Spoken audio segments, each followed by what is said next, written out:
দেখেন এই সচিবালয়ের চেয়ারে চেয়ারে যারা বসে আছে তারা ভুলে গেছে কারা তাদের এইসব গণনা শিখিয়েছে।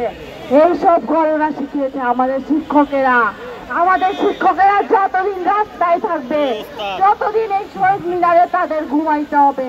আমাদেরও ঘুম আসে না, আমাদেরও ঘুম আসে না। এই রাস্তায় শ্রমিকেরা আগুনে পুড়ে মরে যায়, শিক্ষকেরা রোদে পুড়ে আন্দোলন করতে হয়। হাইরে এই রাষ্ট্র কিভাবে বৈষম্যের বিরুদ্ধে লড়াই করবে? আমাদের আপনাদের সবাইকে নেমে আসতে হবে।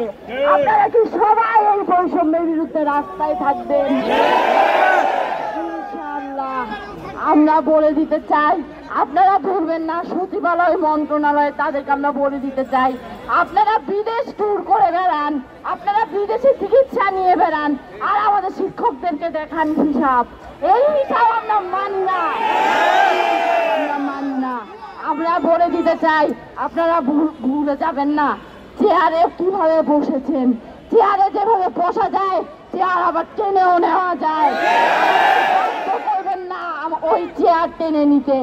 আজ রাতের মধ্যে যদি আমার শিক্ষকদের এই দাবি দাওয়া পূরণ না হয়, বাংলাদেশের সকল স্কুল কলেজ বিশ্ববিদ্যালয় নেমে আসবে।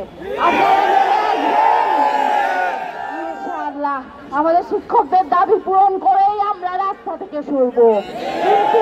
জিন্দাবাদ।